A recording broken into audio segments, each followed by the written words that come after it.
And I look at the whole religious scene today, and all I see are the inventions and ministries of man and flesh. It's mostly powerless. It has no impact on the world. And I see more of the world coming into the church and impacting the church rather than the church impacting the world. I see the music taking over the house of God. I see entertainment taking over the house of God. An obsession with entertainment in God's house, a hatred of correction and a hatred of reproof. Nobody wants to hear it anymore. Whatever happened to anguish in the house of God? Whatever happened to anguish in the ministry? It's a word you don't hear in this pampered age. You don't hear it. Anguish means extreme pain and distress. Yellow with the haze around the center, seeing Satan face to face. I knew I was dead and I was going to him. I had just moved to Michigan, home. I had been going back and forth from Minnesota to Detroit. Just refamiliarizing myself with the landscape and my friends, my family there. At the time, coming back, people were beginning to notice that I had grown up a lot.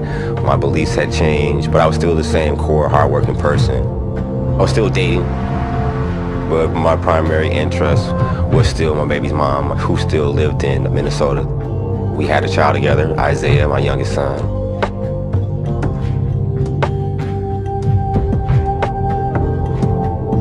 Messiah came to Minnesota to visit Isaiah and myself, but also to see, he still had two brothers living in Minnesota, so to also see his brother.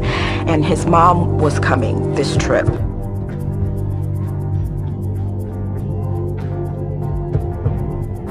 It was almost summertime. It was almost like spring break, pretty much. So the kids were out. It was an opportunity to all get together. And we were staying at a hotel, and there was a pool there.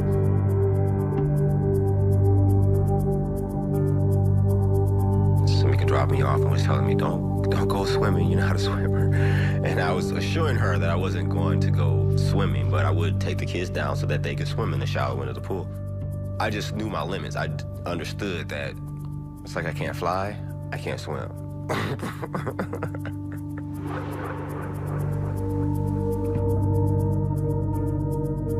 It was like 7, 8, 9 kids, and I figured that was too many kids for, him to handle it.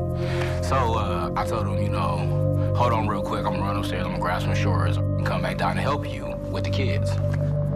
They were all down playing, and my niece, Kiera, was trying to either jump off the edge or was kind of running and sliding. Looked very dangerous. Immediately trying to get to her aid because I feared she would fall in the pool.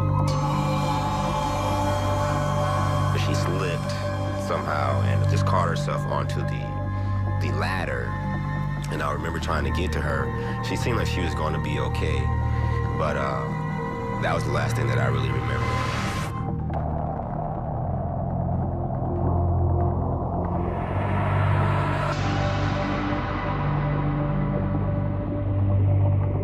The sensation of drowning is this, fearful, helpless, can't touch anything, you can't feel anything.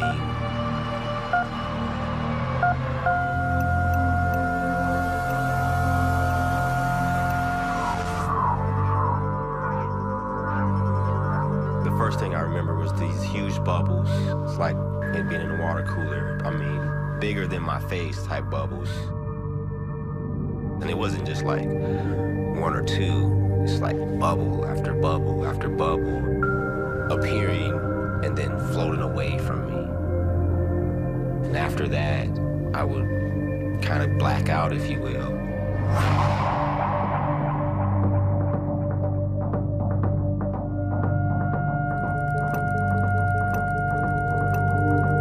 I'm coming through the door, and I can see all the kids from across the room standing along the pool, and they're just looking out into the pool. And I don't see my brother, so, I'm asking them, where's inside? And they all get to pointing down in the pool.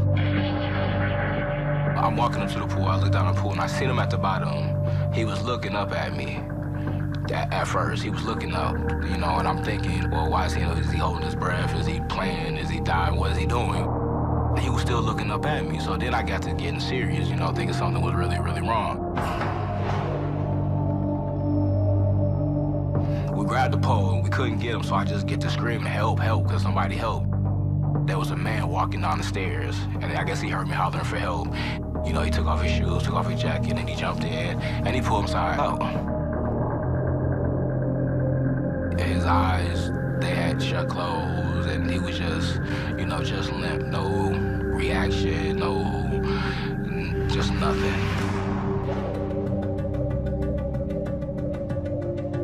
We were all frantic and hysterical.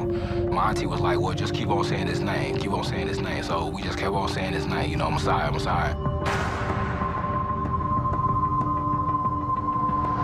They took over, and I say about a good minute and a half, he started spitting up water.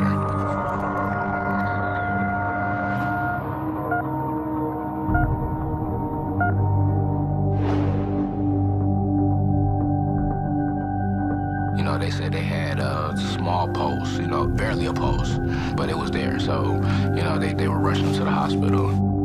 I heard my phone ringing at home. I got in, I dropped my purse on the floor because I'm running to the cordless phone. I picked the phone up, and my son said, Mom, I need you to come back because Dad died.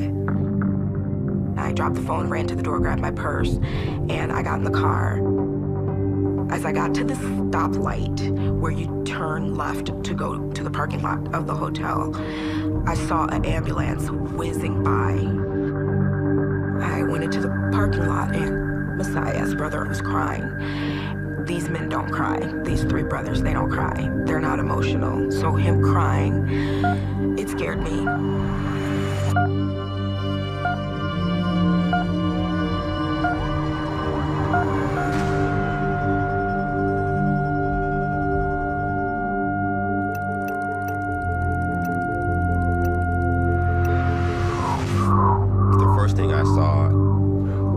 Hospital bed, in a gown, with no injuries, no IV, nothing like that. All of the sheets, the curtains were new. My gown still had creases. It was brand new. The room was so clean that it was almost too perfect. Again, it definitely made me feel like it couldn't be real.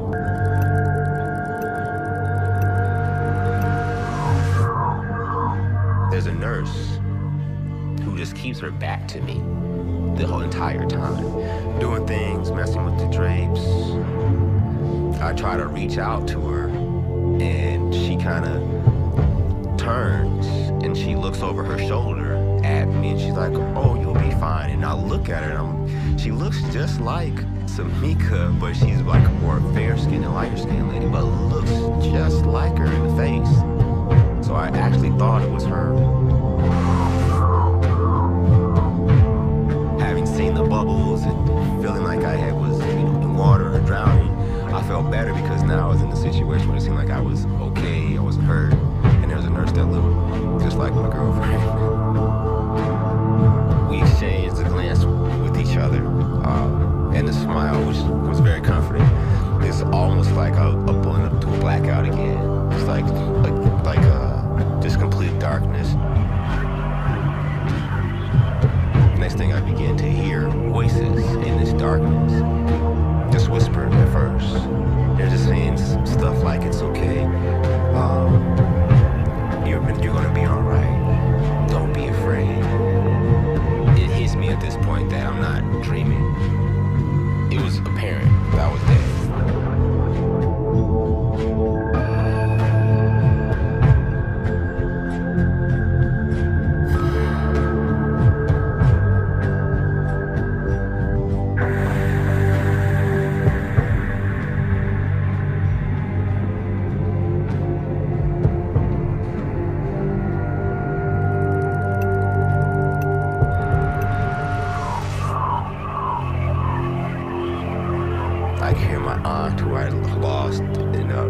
Tragic accident with my cousin my grandmother, people that had passed away, and they're directing me, it's okay, go ahead. Go for it, keep moving. It's gonna be all right, don't be afraid. To the point where it's almost upsetting, like, why do you guys keep saying this? They're not responding to my, are you there's, hello. And as the words become more clear, the voices begin to get louder. I see these two little, like, lights off into the distance. I began to walk towards the light. I see that it's not actually light, it's actually like two little flames, like two torches.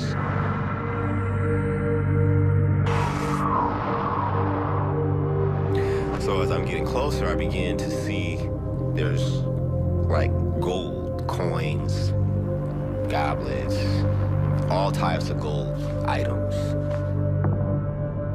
Fear grew with each step that this seems like you're dead, this is death, that's hell. I started to see a figure sitting there, and he's sitting not in a throne, but he's actually sitting in this heap of gold. He's enormous, at least 12 feet into the air.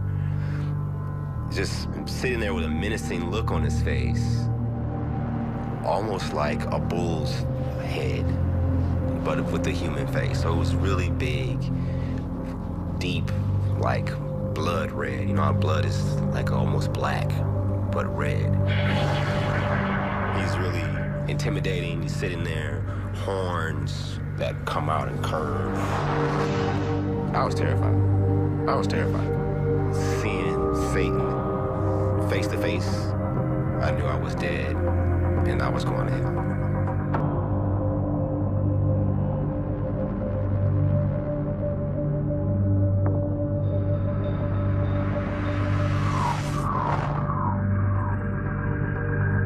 I had done so many things as a kid to try to stay away from trouble. I couldn't understand it at all, but I had to accept the facts as they were, that there was no turning back. I'm beginning to no longer ask my grandmother and my auntie what's going on. Now I'm convicted, like, is this what you guys want me to do? And they're telling me, yes, it's okay, you're gonna be fine, it's okay. As they're saying these things, he's looking around to see who they're talking to. And I'm 50 yards away, but he's not paying me any attention. I want him to know, if this is the way I'm gonna go, I want you to know how unhappy I'm gonna be about it. So I'm yelling, I'm cussing, come and get me. And once I get to about 25 feet, Satan, the devil, finally looks directly at me. The whispers kind of begin to die down, and it's just my grandmother again, and she's like, it's gonna be okay, go ahead. He looks and he leans forward, and then he just kind of eases back and kind of sits back into his chair, as if to say, nah, I'm gonna pass on you for now. And then my grandmother's like, I told you, you'll be all right. You don't have to be afraid, it'll be all right. And then I kind of ease into this darkness, into this sleep.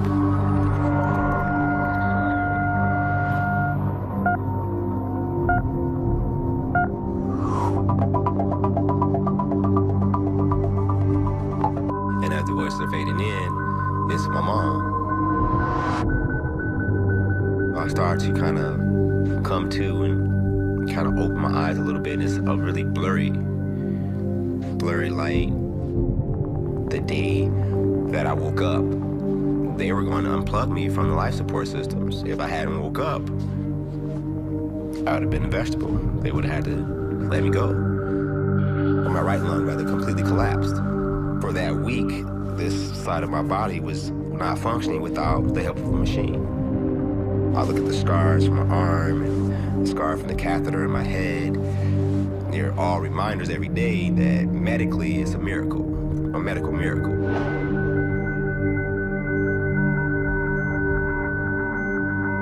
I didn't want to scare her, but I just couldn't hold it in as far as what I saw. And I say, so, are you ready to be a mom? She's like, what are you talking about? And I was like, you're pregnant with my kid. She was like, how do you know that? I was like, well, I seen a lady that looked just like you. It couldn't be anybody but your kid. I tell Tamika that the nurse I saw in the hospital room, realizing that I was dead.